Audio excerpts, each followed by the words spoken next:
In the late 1970s, San Francisco was a city humming with creativity and contradiction, a place where the boundaries between art, counterculture, and cinema blurred nightly under the neon lights. It was here, amid film collectives and underground studios, that a young woman from Georgia stepped into history. Her name was Désirée Cousteau, a name that sounded glamorous, mysterious, and perfectly at home beside the icons of European cinema. Yet her story was distinctly American: small-town roots, big city dreams, and a brief but unforgettable rise in an industry that was still pretending it could pass as mainstream film. For a few brilliant years between 1978 and 1983, Désirée Cousteau became one of the most recognizable faces of what film historians now call the golden age of adult cinema, an era when independent filmmakers flirted with narrative ambition, humor, and social commentary. Desiree stood apart because of her warmth. Wide-eyed, expressive, and light-hearted, she played characters that seemed to wander into wild situations without losing their sense of innocence. Her laugh, her timing, her willingness to play both the joke and the dream made her unlike anyone else. Before she became Désirée Cousteau, she was Deborah Clearbranch, born in 1956 in Savannah, Georgia. Savannah was genteel, humid, and slow-paced, a world away from the experimental film culture she would later join. Growing up, Deborah was described by those who knew her as soft-spoken but curious, someone who loved old movies and wanted to act. Like many young women of the 1970s, she tried her hand at modeling, small commercial work, and a few low-budget acting jobs. One of her earliest known appearances was a minor background role in Jonathan Demme's Caged Heat in 1974, a cult women in prison film now recognized for its feminist undertones. It was only a fleeting appearance, but it hinted at the path she would soon follow, one that balanced boldness with vulnerability. By 1978, Deborah Clearbranch had reinvented herself as Désirée Cousteau. The new name carried a kind of cinematic melody, part French sophistication, part California dream. The industry was in full bloom then. Theaters across America were screening independent, mature features that tried to combine artistry with provocation. Movies like the opening of Misty Beethoven and The Devil in Miss Jones had already proven that there was an audience for films that took themselves, at least partly, seriously. Desiree entered this world at the perfect moment, when talent, experimentation, and rebellion all shared the same soundstage. Her breakthrough came almost immediately. In 1978, director Alex de Renzi cast her in Pretty Peaches, a wild and surreal odyssey about a young woman who suffers amnesia and wanders through a series of comedic misadventures. The story was outrageous, sometimes controversial, but Desiree's performance transformed it. She played the role not as a knowing seductress, but as an innocent lost in a chaotic dream. Her voice, her timing, and her unguarded reactions gave the film a strange charm. Viewers found themselves laughing and sympathizing at once. Critics within the scene called her a natural comedienne. That performance earned her the Adult Film Association of America's Best Actress Award, the equivalent of a small subcultural Oscar, and made her an instant star. The following year, she appeared in a string of fast-paced, low-budget productions that defined her career. Hot and Saucy Pizza Girls, directed by Bob Chin, was one of them.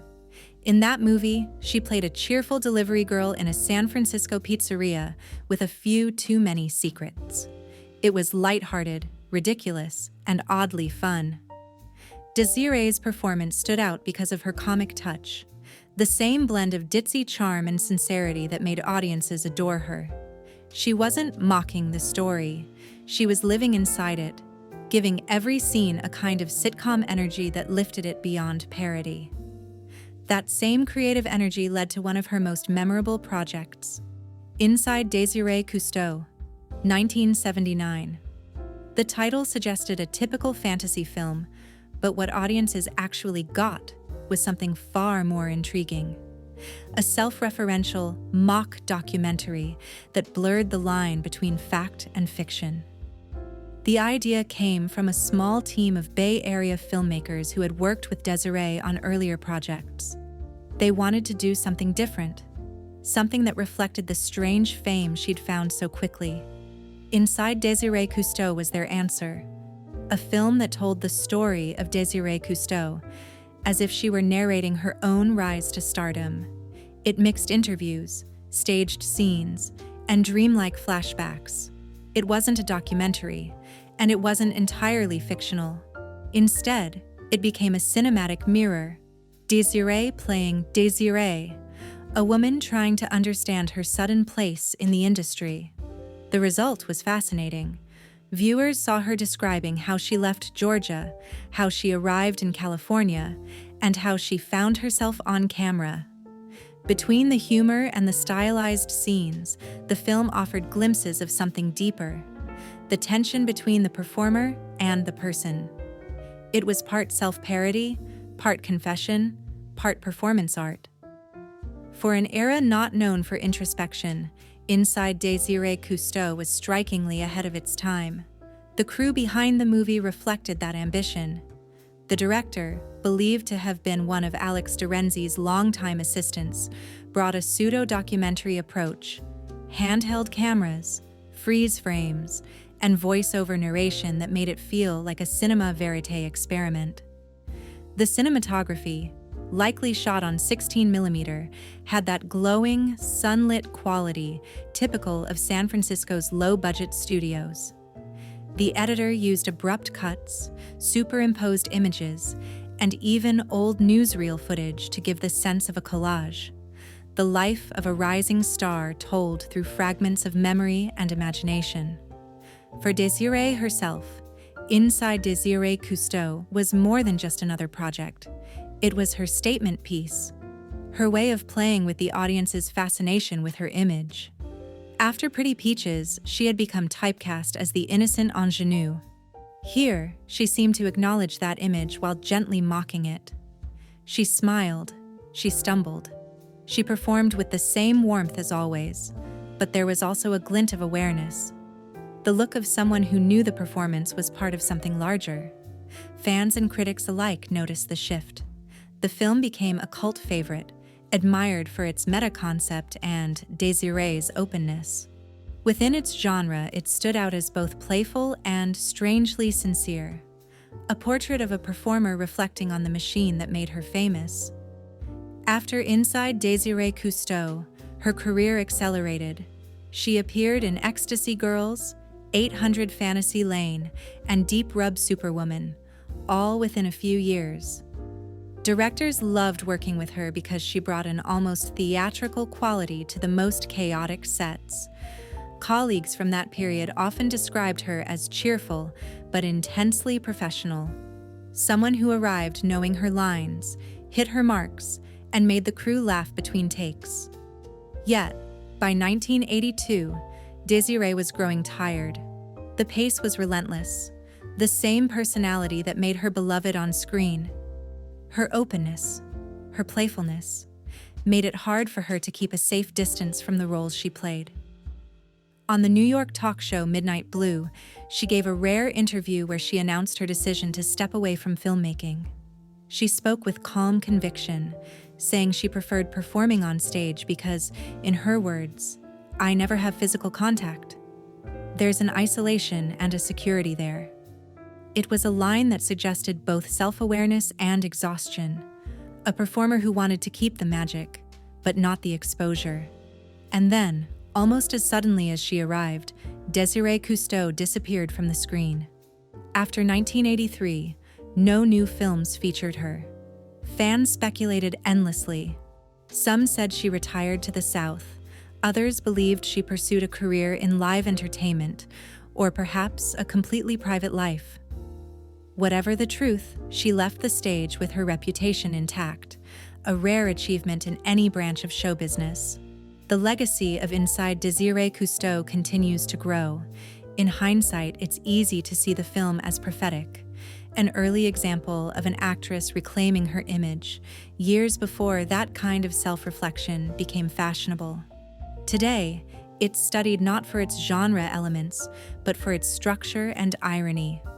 The way it turns the camera inward feels modern, a 1979 experiment that anticipated the confessional documentaries of decades to come. Désirée Cousteau's name would later enter 2 halls of fame, preserving her contribution to that remarkable period in film history. But beyond the awards and the nostalgia, what endures most is the feeling she left behind. That rare ability to make audiences smile while hinting at something tender and human underneath.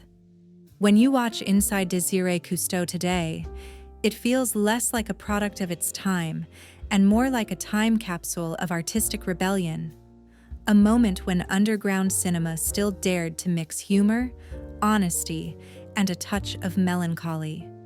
The grainy film texture, the unpolished sound, the improvisation, all of it adds to its charm. In many ways, Desiree's story mirrors that of her most famous film. Both blur the line between performance and person, both shimmer with humor and sadness, and both end with a sense of mystery. Maybe that's why she remains so fascinating. Désirée Cousteau wasn't just another actress of her era. She was a symbol of the Golden Age's strange humanity. And as the final frames of Inside Désirée Cousteau remind us, as she smiles at the camera, half in character, half as herself, she leaves behind not just a performance, but a question. Who was she really? Maybe the film doesn't answer that on purpose. Maybe that mystery was her greatest role of all.